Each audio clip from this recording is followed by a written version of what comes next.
Alright, on to the fifth thing. This plan is similar to the Massachusetts plans, which makes healthcare affordable. Okay, they actually did a study in Massachusetts, and here's the thing about insurance. Those of you who have ever gotten a wreck in your car, this is an apt analogy, but I'm going to use it. Those of you who have ever gotten a wreck in your car, and you have something like $1,000 deductible because you wanted a low insurance premium, if all you got is scratches or dents, do you A, fix that, get that damage fixed, if it was something you're deemed to be at fault at, or do you B, say, it's not important because I don't have $1,000, or if the damage is less than $1,000 and it's not absolutely essential to the car running, do you get it fixed, or do you go, yeah, I don't have $1,000 to spend on it right now? Here's the thing. they did a study in Massachusetts, and 21% of people, didn't go for medical treatment when they needed it. 12% of those were children. Now here's the surprising statistic. 18 of that 21% had insurance. Insurance doesn't mean you get medical treatment. Insurance means you get to pay a deductible and the insurance pays the rest. This is the coverage people are going to be buying that's been mandated. They're still going to have deductibles. People still aren't going to go to the doctor unless they absolutely have to. This isn't going to make people get treated. Number 6, bill provides health care for 31 million people who are currently uninsured. Again, depending who you ask, this number is somewhere between 25 million and 38 million. Congress's estimate is 32 million. This gets on to what I was ranting about before.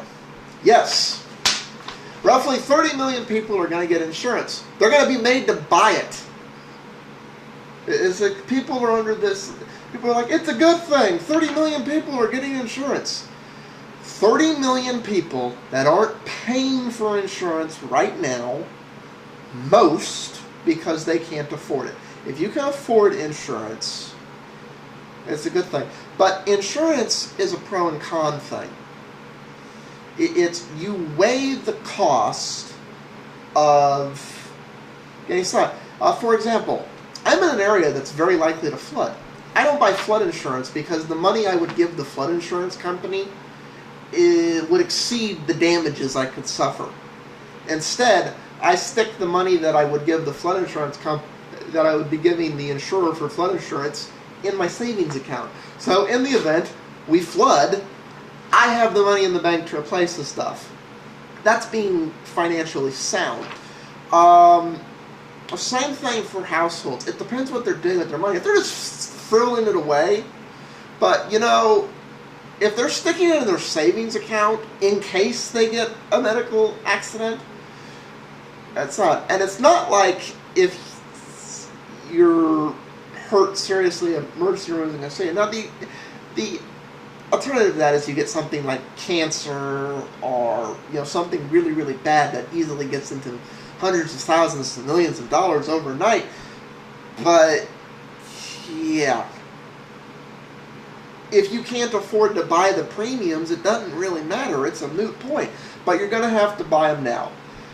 The alternative to that is the IRS will charge $700 or 2% of your pay.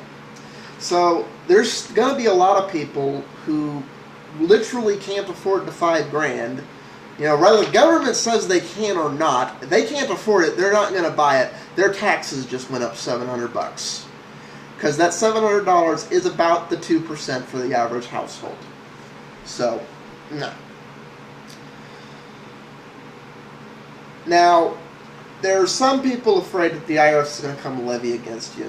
There is a stipulation in the bill that says on that tax, the IRS cannot come seize your home, seize your assets, on something. They can for your other tax. I don't know how enforceable them not doing that is, but there's a stipulation in the bill that's supposed to keep them from doing that. However, this is other things. If you owe the IRS money, you're not eligible for any government aid whatsoever. This can include food stamps, Medicare, student loans, so on and so forth. So there's pretty strong ins to make you pay that. So I don't care what they said. The average American's bills went up a minimum of $700 per individual.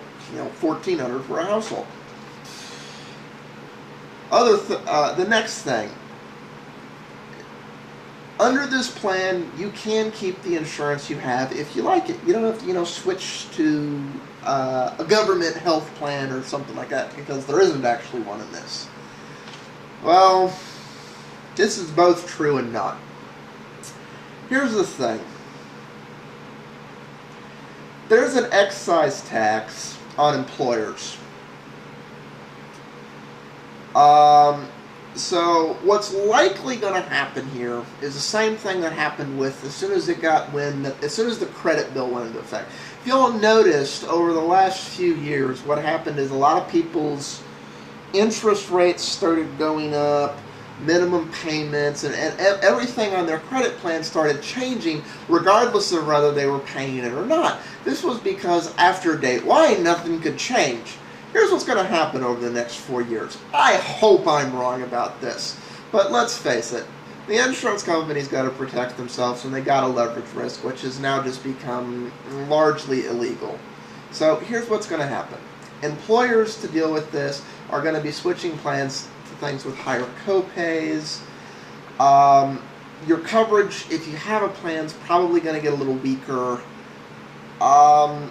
And they're basically just going to try and balance out the risk of taking on people that they wouldn't insure before. So everybody's insurance is going to get weaker. If your insurance doesn't get weaker, prepare to be paying a tax on it in 2018. I'm really pissed about this because there's some unions who are exempt from that, but that's something to get into later. Okay, now we're on to the excise tax. The excise tax will encourage employers to reduce the scope of health care benefits, and they will pass the savings on to employees in the form of higher wages.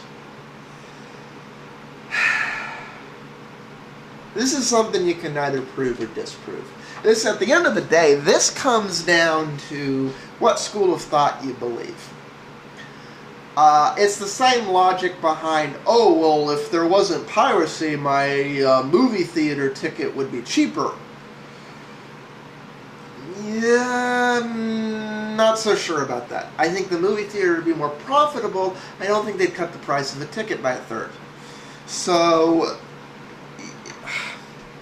honestly, at the end of the day, whether or not that's true is going to depend what company you're working for, who's calling the shots, and in some cases, how good a negotiator your union is.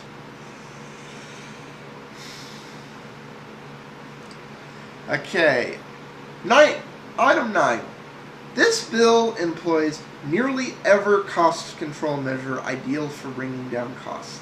This is why every time I hear these people get up here on C-SPAN and then repeat that line where she got up there and she said, fiscally responsible, I want to rip my hair out.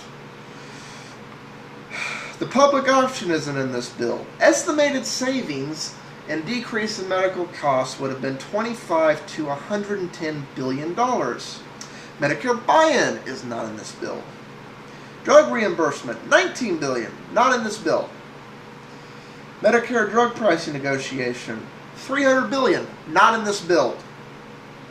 Shorter pathway to generics, $71 billion potential savings in medical costs nationwide, not in this bill. Almost nothing. Basically, this bill threw away 300, 400, roughly $500 billion worth of potential savings are not in this bill.